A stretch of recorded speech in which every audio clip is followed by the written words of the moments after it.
ప్రభు ఘనమైన నామమునకు మహిమ కలుగునుగాక.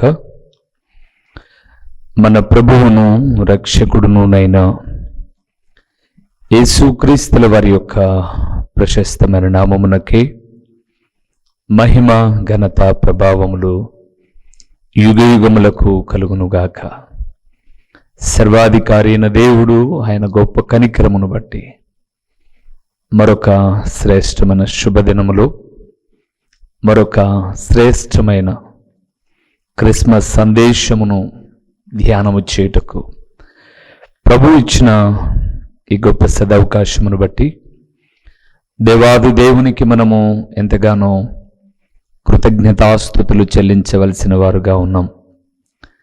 గడిచిన దినాలలో క్రిస్మస్ అంటే ఏమిటి అని, క్రిస్మస్లో ఎలాంటి నక్షత్రముగా మనము ఉండాలి అని ధ్యానము చేస్తూ వచ్చాం. ఈ దినమున ప్రభు యొక్క సహాయముతో, ఆత్మ నడిపింపుతో క్రిస్మస్లో వెలుగు యొక్క లక్షణాలు ఏవి? వెలుగు వెలుగు మూడవ వాక్యాన్ని చదువుకుందామా? రాసిన సువార్త 5వ అధ్యాయము 14వ వచనంలో ఉన్న దేవుని వాక్యము. మీరు లోకమునకు వెలుగై ఉన్నారు. చాలు. ప్రభునందు నాకు ప్రియమైన వారలారా, క్రిస్మస్ అనగానే ప్రతి ఇంటి మీద స్టార్స్ అలాగా ప్రక్కన పెడితే ప్రతి మందిరం వెలుగులమయం. మనం చూస్తుంటాం నవంబర్ 25 నుంచి ప్రతి మందిరము మీద ఎక్కడ చూసినా సీరియల్ సెట్ అంటారు కదండి, అద్భుతకరమైనటువంటి సీరియల్ సెట్స్ చాలా చక్కగా ప్రతి ఇంటి మీద, ప్రతి మందిరము మీద స్టార్తో పాటుగా, ఒకప్పుడైతే రెంట్కు పెట్టి ఈ జీరో బల్బ్స్ అంటారు కదండి, అవి తెచ్చుకొని వేసుకునేవాళ్ళు. కానీ ప్రస్తుత దినాల్లో ఎవరు రెంట్కు ఇష్టపడ్డంలా.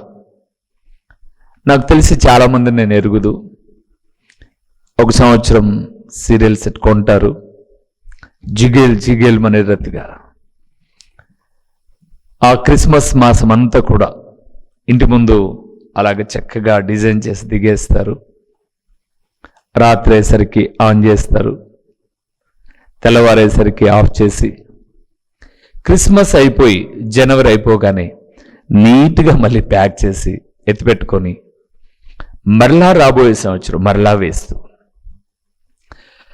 ఏవైనా ప్రాబ్లమ్స్ వస్తే మళ్ళీ రిపేర్ చేయించుకొని, అంటే చౌక అయిపోయాయి. ఇవన్నీ కొంతకాలమే వెలుగుతున్నాయి కదండి. క్రిస్మస్ టైంలో జనవరి వరకు ఇలా కొంతకాలమే వెలుగుతున్నాయి. ఎవరు ఏ మందిరం మీద, ఎవరు ఏ ఇంటి మీద సంవత్సరం అంతా వెలిగేటటువంటి సీరియల్ లైట్స్ కానీ, ఈ స్టార్స్ కానీ ఇలాంటివి ఎవరు పెట్టరు ప్రతిదానికి. కానీ ఇక్కడ దేవుడు ఒక మాట అన్నాడు, మీరు చూసారా? మత్తయి రాసిన సువార్త 5:14లో మీరు లోకమునకు వెలుగై ఉన్నారు.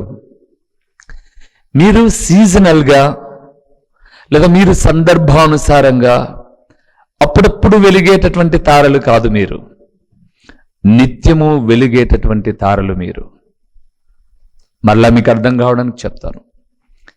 ఈ లోకంలో చాలామంది సినిమా వాళ్ళు కొంతకాలం అలాగ వెలిగి తర్వాత అంతరించిపోవడం మనం చూస్తూ ఉన్నాం. చూడండి ఎంతమంది హీరోలు ఉన్నారో. ఒకప్పుడు మన తండ్రుల కాలంలో కొంతమందిని ఏఎన్ఆర్ అని, ఆర్ అని, ఈఆర్ అని, సూపర్ స్టార్ అని ఇలాగ చెప్పుకున్నాం. కాలం అయిపోయింది. ఆ బిరుదులు తర్వాత వచ్చే తరాలకు మళ్ళా కొన్ని వారి కాలము అయిపోతుంది. ఒక తరము వారి సంగతి మరొకరు మరిచిపోతూ ఉన్నారు. కానీ మీకు చెప్తాను, నీతి సూర్యుడు లోకమునకు వెలుగైన నా ప్రభు అయిన యేసుక్రీస్తును గురించి నిత్యము చెప్పుకునే రీతిగా ఉన్నారు ఆయన. అందుకే మన ఇంటి మీద ఉన్నటువంటి సీరియల్ లైట్స్ వెలుగు కన్నా మనమే వెలుగైతే ఏం చేయొచ్చో చూద్దామా? కొన్ని విషయాలు మీకు చెప్తాను. మొదటి విషయానికి వద్దాం. ఎఫెసీయులకు రాసిన పత్రిక 5వ అధ్యాయము 9వ వచనం ఒకసారి మనం చూద్దామా? 9వ వచనాన్ని మనం చూస్తున్నాం. వెలుగు ఫలము సమస్త విధములైన మంచితనము, నీతి, సత్యమును వాటిలో కనబడుచున్నది. చాలు.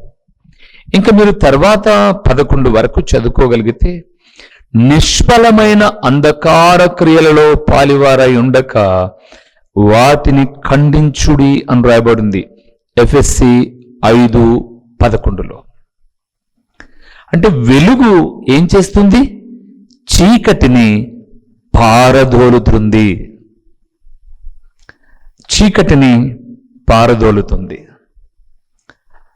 నేను దేవుని సేవలోకి వచ్చిన ప్రారంభ దినాల్లో నా జీవనాన్ని నేను కొనసాగించుకోవడానికి చాలా కష్టపడుతూ పనులు చేసిన సందర్భాలు ఉన్నాయి. అప్పటి నుంచి నాకు ఒక మాట బాగా గుర్తు. అంటే ఒక మాట, చీకటిని పారుదోలటకు చిరుదివ్యను వెలిగిస్తే చాలు. ఒక తండ్రి అట తనకు 3 కుమారులుంటే, నేను వృద్ధాప్యంలోనికి వచ్చాను నాయనా, సో మీకు నా ఆస్తి మీద భాగాలు పంచాను. నేను చనిపోయేంత వరకు నా ఆస్తి మీద ఒక అధికారం కలిగిన వ్యక్తిగా నా తర్వాత పెద్ద కొడుకు ఇవ్వడమా, 2వ వాడికా, 3వ వాడికా అనేది సందిగ్ధంలో ఉన్నాను. సో మీ జ్ఞానాన్ని బట్టి మీకు నేను ఈ అవకాశాన్ని ఇస్తాను. ఇదిగో మీకు ఈ 1000 రూపాయలు ఇస్తున్నాను, మీకు ఒక గదిని ఇస్తున్నాను. ఈ 1000 రూపాయలతో ఆ గదిని మీరు నింపగలిగితే, అంటే ఏ వస్తువైనా కొనండి, గదిని మీరు నింపగలిగితే మీ జ్ఞానానికి పరీక్ష, తద్వారా వారి యొక్క జ్ఞానాన్ని బట్టి నేను అధికారం అప్పగిస్తాను అన్నాడు. ఒక కుమారుడు 1000 రూపాయలకు దూదికొని రూమ్ అంతా నింపేశాడట. పూర్వకాలపు చరిత్ర. బహుశా మీరు ఇప్పుడు 1000 రూపాయలకు దూది ఎక్కడ వస్తుందన్న రూమ్ అంతా అంటారని. గదంతా నింపేశాడు. వాళ్ళ నాన్న పిలుచుకొచ్చి, నాన్న నువ్వు ఇచ్చిన 1000 రూపాయలతో గది అంతా నింపాను చూడని గది ఓపెన్ చేస్తే గది నిండుగా దూది ఉంది, మనిషి వెళ్ళడానికి అవకాశం లేదు. అలాగా, సరేలే అన్నాడు. 2వ వాడికి 1000 ఇచ్చాడు కదా, వాడు కూడా వీడు గది నిండుతో దూది నింపితే వాడు గది నిండుతో పేపర్లు నింపాడు. పేపర్లన్నీ నింపి, ఎలాగైతే నేను గదిని నింపాను చూడు అన్నాడు. గది నిండుతో పేపర్లు ఉంటే వెళ్ళడానికి వీలెక్కడుంది? అక్కడ వీల్లేదు.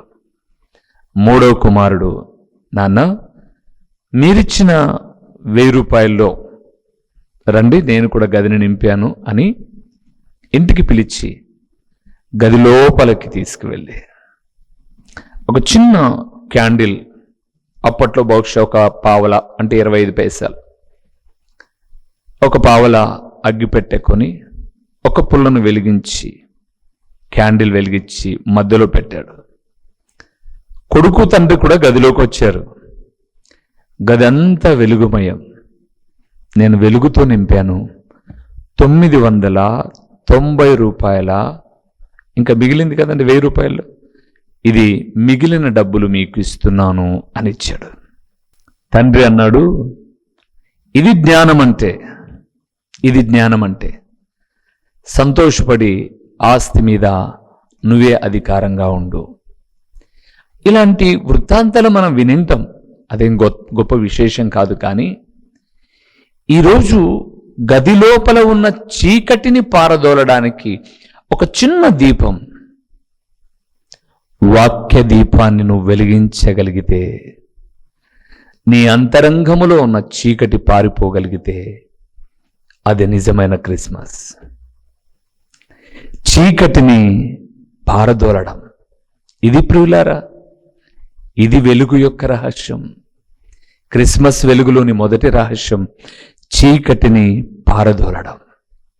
నక్షత్ర విషయంలో కూడా చెప్పాను, చీకటిని జయించుట అని, చీకటిని పారదోలడం. రెండవది ఏంటో చూద్దాము. యెషయా గ్రంథం 60వ అధ్యాయము, యెషయా గ్రంథము 60వ అధ్యాయము 3వ వచనంలో ఒక అద్భుతకరమైన మాటను మనము చూద్దామా. యెషయా గ్రంథం 63. జనములు నీ వెలుగునకు వచ్చెదరు, రాజులు నీ ఉదయకాంతికి వచ్చెదరు. చాలు. యెషయా గ్రంథం 63లో మనం చూస్తున్నప్పుడు జనములు నీ వెలుగునకు వచ్చెదరు, రాజులు నీ ఉదయకాంతికి వచ్చెదరు. వెలుగు ఆకర్షిస్తుంది. వెలుగు ఏం చేస్తుంది? ఆకర్షిస్తుంది. అవును ప్రియులారా, మీరు గమనించి చూడండి.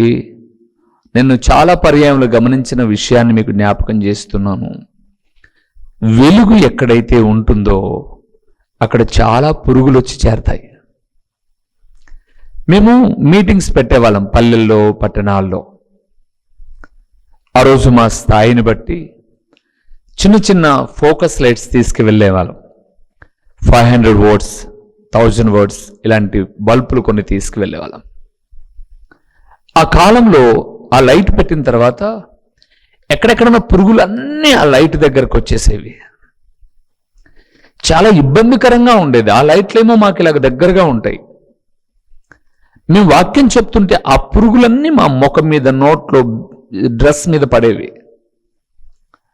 అప్పుడు మేము ఏం చేసేవాళ్ళమంటే ఆ లైట్ దగ్గర ఒక పేపర్కు చమురు పూసి, అంటే ఆయిల్ పూసి, ఒక దారంతో కట్టేసి వేలేసేవాళ్ళం. ఈ పురుగులన్నీ ఆ లైట్ దగ్గరకు వచ్చినప్పుడు, అంటే ఆ లైట్ ఆకర్షించే విధానం వచ్చినప్పుడు ఆ పేపర్కు అవి అలాగే అతుక్కుపోయేవి. మేము ఫ్రీగా వాక్యం చెప్పుకునేవాళ్ళం. అంటే పురుగులన్నీ వెలుతురు దగ్గరికి ఆకర్షించబడేవి. యాకోబు అంటాడు, యాకోబుని గురించి దేవుని వాక్యం చెలవిస్తుంది, పురుగు వంటి యాకోబు అన్నాడు. మానవులమైన మనము పురుగులాంటి వారమే. వెలుగైన ప్రభు దగ్గరికి మనం ఆకర్షించబడాలి. మీ ఇంటి మీద, మీ మందిరం మీద ఉన్నటువంటి సీరియల్ సెట్స్ చూడ్డానికి అనేక మంది రావడం, ఎంత బాగున్నాయి తెలుసా, అసలుకి ఎవ్వరూ వేయలేదు, అంత బాగున్నాయి వాళ్ళ ఇంటి దగ్గర లైట్స్. వాళ్ళ మందిరంలో సపరేట్గా హైదరాబాద్ నుంచి తెప్పించారు, బాంబే నుంచి తెప్పించారు, ఆ ఊరు నుంచి వచ్చే, ఈ ఊరు నుంచి వచ్చే వెరైటీ సీరియల్ సెట్ అంటారు. ఆ వెలుగు ఆకర్షిస్తుంది. దేవుని బిడలారా, క్రిస్మస్ అనేబడేటటువంటి వెలుగు ద్వారా దేవుని బిడలమైన మనము ఇతరులను ప్రభు దగ్గరికి ఆకర్షించాలి.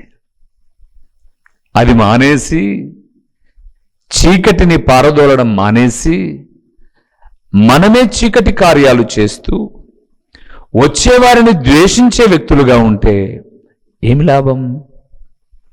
అందుకే ఒక దైవజనుడిగా జ్ఞాపకం చేస్తున్నాను, వెలుగు ఆకర్షిస్తుంది. ఇప్పుడు మీరు అడగచ్చు, ఆకర్షించడం అంటే మంచి సాక్ష్యము కలిగి ఉండడం. వెలుగు మంచిని చూయించినట్లుగా దేవుని ప్రియబిడ్డలమైనటువంటి మనము ఒక మంచి సాక్ష్యాన్ని కలిగి ఉంటే 10 మందిని మనం ప్రభు దగ్గరికి ఆకర్షించగలుగుతాం. ఆకర్షించేటటువంటి గుణము అది మంచి సాక్ష్యాన్ని బట్టి కలుగుతుందే తప్ప మంచి సాక్ష్యం లేకుండా ఎవరు రారు. చూడండి, దాతకు అందరూ స్నేహితులే అని రాయబడింది బైబిల్ గ్రంథంలో. అంటే దాతృత్వం కలిగిన వాని దగ్గరికి అందరూ వస్తారని. ఎందుకు? అతని దగ్గర ఇచ్చేటటువంటి గుణం ఉంది కాబట్టి. నా ప్రభు అయిన యేసుక్రీస్తు ఎక్కడుంటే అక్కడికి అందరూ వచ్చేవారు. ఎందుకు? ఆయన తన ప్రాణమును ఇవ్వక ముందుగా తన దగ్గరున్న సమస్తాన్ని ఇచ్చేస్తూ వచ్చాడండి. ఏది తన దగ్గర ఉంచుకోలా. ఒక పిల్లవాడు 5 రొట్టెలు 2 చేపలు తీసుకుని వచ్చారు ప్రభు దగ్గరికి. నేను తింటాను, మీరు పోయి కొనకొచ్చుకోపోండి అనలా ప్రభు. దాన్ని విరిచి ఆశీర్వదించి శిష్యుల చేతికిచ్చి వడ్డించండి అన్నాడు. మొదట మీకు ప్రభునందు ప్రియులారా, వెలుగు చీకటిని పారదోలుతుంది, వెలుగు ఆకర్షిస్తుంది అంటే మంచి సాక్ష్యము కలిగి ఉండడం. మూడవది చెప్పమంటారా?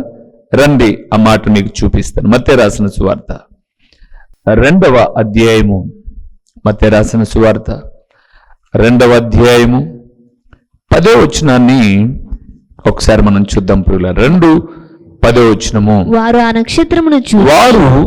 ఆ నక్షత్రమును చూచి అత్యానంద భరితులై ఇంటిలోనికి వచ్చి చాలు. మూడవది, వెలుగు సంతోషాన్ని ఇస్తుంది.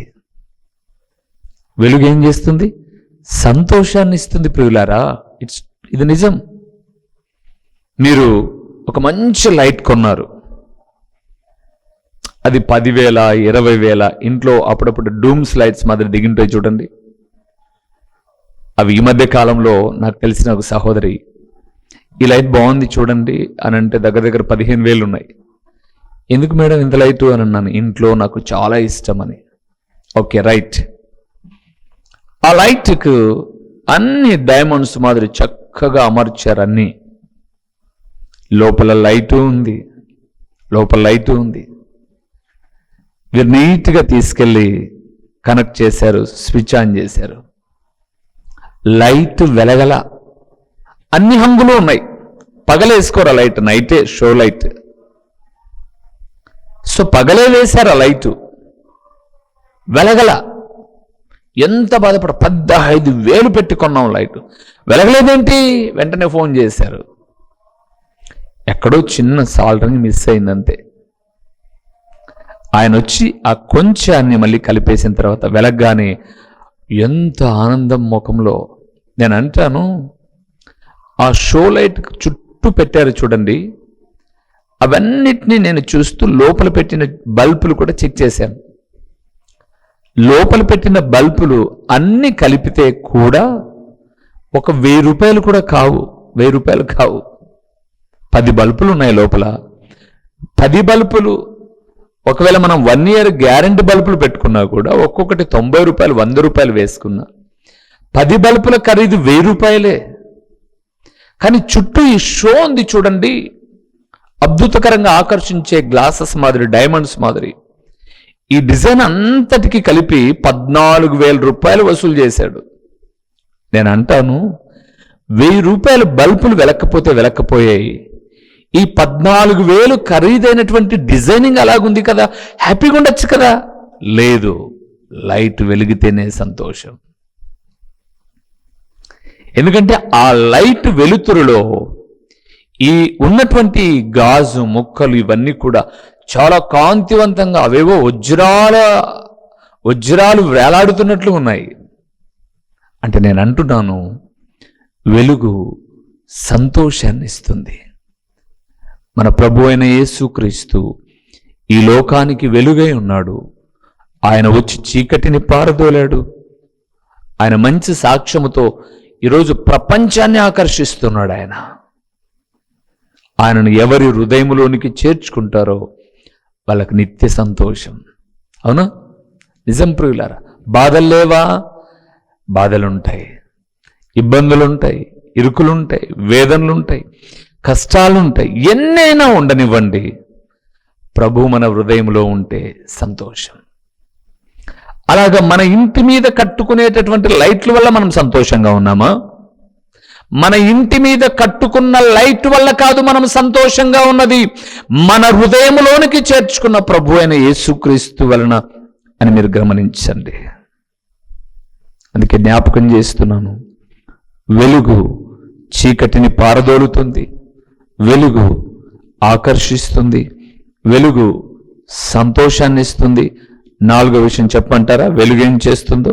అపోస్తల కార్యములు 22వ అధ్యాయము, అపోస్తలుల కార్యములు 22వ అధ్యాయము 6వ వచనాన్ని ఒకసారి మనం చూద్దాం. 6వ వచనం. నేను ప్రయాణము చేయుచు నేను ప్రయాణము చేయుచు దమస్కునకు సమీపించి దమస్కునకు సమీపించినప్పుడు మధ్యాహ్న కాలమందు మధ్యాహ్న కాలమందు ఆకాశము నుండి గొప్ప ఆకాశము నుండి గొప్ప వెలుగు అకస్మాత్తుగా నా చుట్టూ ప్రకాశించెను. రైట్, చాలు. ఈ పౌలు హెబ్రీ భాషలో మాట్లాడుతూ తను చెబుతున్నటువంటి టెస్ట్ మనీ అని చెప్పచ్చు. ఏమని చెప్తున్నాడు అనంటే, అయ్యా నేను తార్సు వాడను, యూదుడును, నేను తార్సులో పుట్టిన యూదుడను, గమలియేలు యొక్క పాదముల యొద్ద ధర్మశాస్త్రమును నేర్చుకున్న శిష్యుడను నేను. మీకున్నట్లుగా నాకు కూడా భక్తి గురించి చాలా ఆసక్తి ఉండే.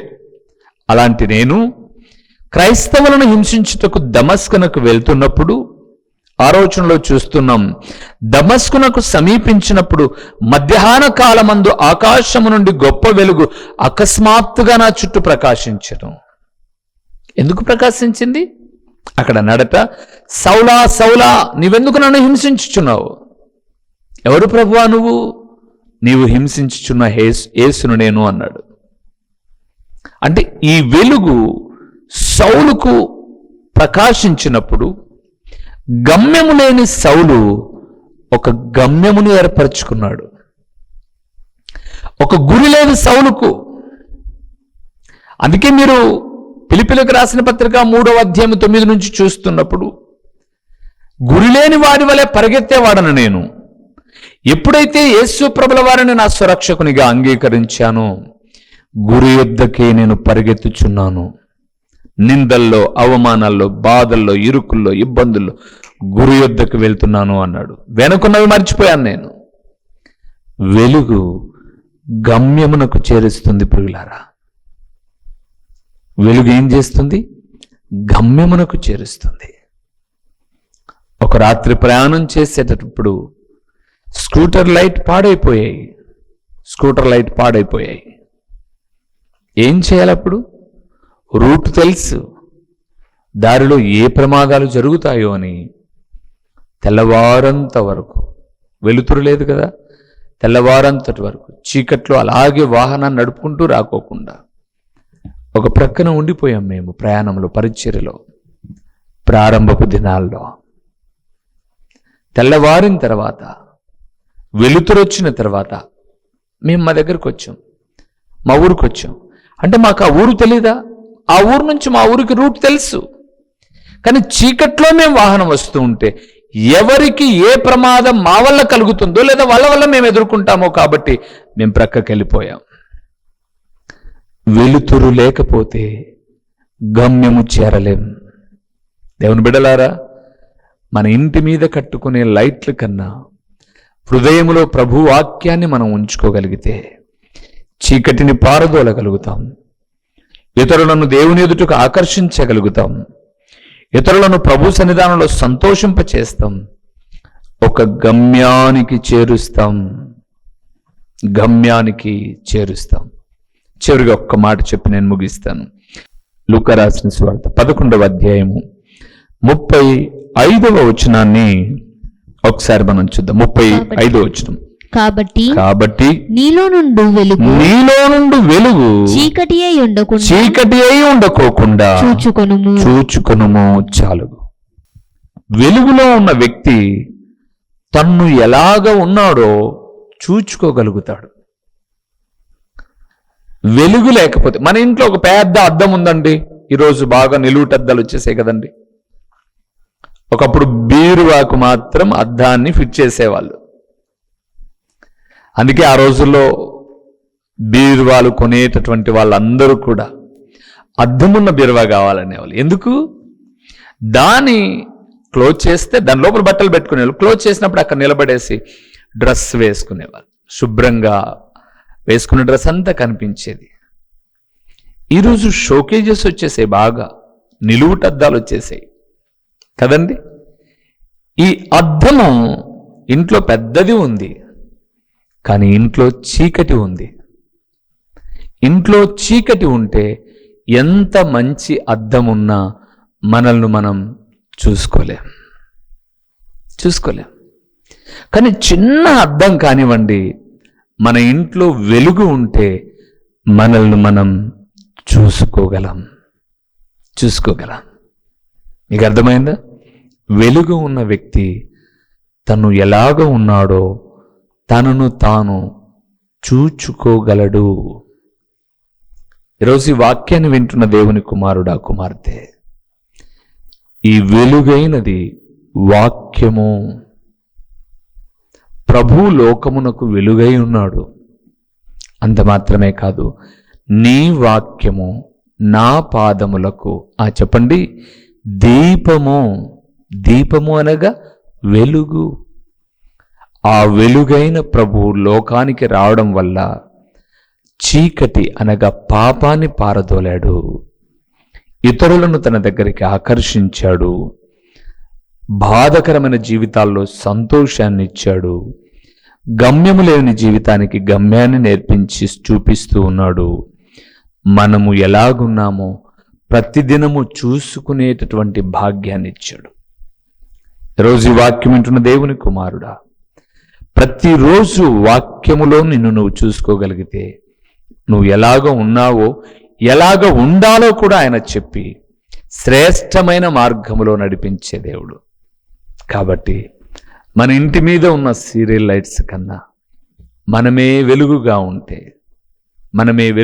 ఉంటే మనలో పాపము లేకుండా ఇతరులను ప్రభు దగ్గరికి ఆకర్షించి ఇతరులకు సంతోషాన్ని పంచుతూ మనకు పరలోకమే ఒక గమ్యమని చెబుతూ మనం ఎలాగున్నామో చూసుకుంటూ ఇతరులు ఎలాగుండాలో చెప్పుకుంటూ వెళ్ళడానికి ప్రభు సహాయం చేస్తాడు. ఈ వెలుగుగా ఉంటే ప్రభు ఆనందిస్తాడు. తలలు ఉంచుదామా? కళ్ళు మూసి ప్రార్థన చేద్దాం. ప్రార్థన చేసుకుందాం. మహాపరిశుద్ధుడు అయిన మా ప్రియమైన పరలోకపు తండ్రి, మహోన్నతుడవైన దేవా, మీ ఘనమైన శ్రేష్టమైన ఉన్నతమైన పరిశుద్ధమైన నామమునకు మీ ప్రియ కుమారుడు మా ప్రాణనాథుడు విమోచకుడు అయిన యేసుక్రీస్తుల వారి యొక్క ప్రశస్తమైన నామములో హృదయపూర్వకమైన స్తోత్రములు చెల్లిస్తూ ఉన్నాము నాయనా. తండ్రి, మీ ప్రియ కుమారుడి లోకమునకు వెలుగుగా వచ్చిన ఉద్దేశము మా ఇంటి మీద, మా హృదయం అనే ఇంటి మీద వెలుగుచుండవలసిన ద్వీపములేమిటో, ఆ వెలుగు యొక్క ఫలములేమిటో కొన్నింటిని మేము ధ్యానం చేశాం.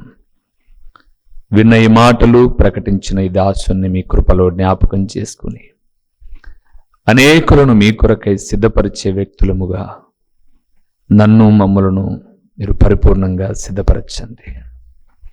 వెలుగు సంబంధముగా మేము జీవించినట్లు కృపనిస్తూ రమ్మని, ప్రకటించబడిన పరలోకపు సంగతులు వ్యర్థముగా పోకుండా సారవంతమైన నేలను పడిన విత్తనము వలె 30దంతలుగా 60దంతలుగా 100అంతలుగా ఫలింపచేసి మీ ఘననామానికి మహిమ ఘనత ప్రభావములు మీరు కలుగు చేసుకునమని యేసు నామములో అడిగి పొంది ఉన్నాము తండ్రి. ఆమేన్.